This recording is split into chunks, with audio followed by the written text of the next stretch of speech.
जिस फ्लाइट से आप अभी अभी उतर करके आए हैं और जमीन पे आते ही आपको खबर मिलती है कि उसमें एक जबरदस्त टेक्निकल खराबी थी। इतनी जबरदस्त खराबी कि उसकी जैसी 6000 से ज़्यादा फ्लाइट्स को खराबी दूर करने के लिए ग्राउंड कर दिया गया है। कुछ यही इंसिडेंट हुआ है एयरबस के साथ में, जहां उसके 6000 से ज़्यादा A320 एयरक्राफ्ट को वापस बुलाया गया है। ये रिकॉल सॉफ्टवेयर की एक ग्लिच को ठीक करने के लिए किया जा रहा है और एयरबस के इतिहास में 55 साल में सबसे बड़ा रिकॉल है। अभी एयरबस से करीब करीब 11,300 A320 विमान ऑपरेशंस में है। उसमें से आधे से ज़्यादा प्लेन्स को रिकॉल किया जा रहा है। भारत में इस फैमिली के लगभग 400 एयरक्राफ्ट पर इस सॉफ्टवेयर अपडेट का फर्क पड़ने वाला है। इसे मैक्सिमम विमान इंडिगो और एनडीए जैसी एयरलाइंस इस्तेमाल करती है।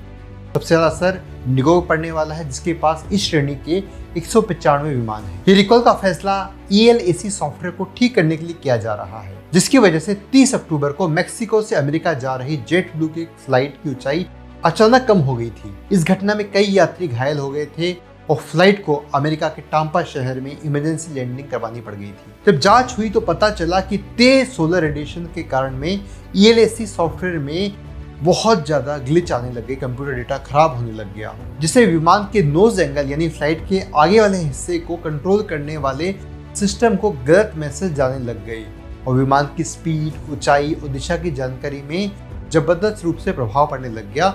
ऐसा भी हो सकता था कि गलत डेटा पायलट के पास जाए।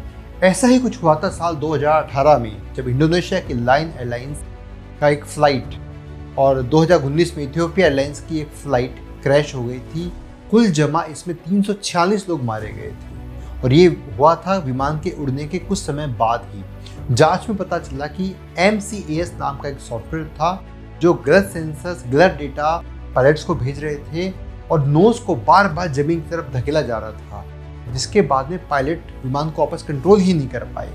इन हादसों के बाद में दुनिया भर के बोइंग 737 मैक्स को ग्राउंड कर दिया गया था। सवाल ये उठता है कि इन प्लेन्स के डेवलपमेंट में बिलियंस ऑफ डॉलर का खर्च किया जाता है, बहुत महंगे बेचे जाते हैं।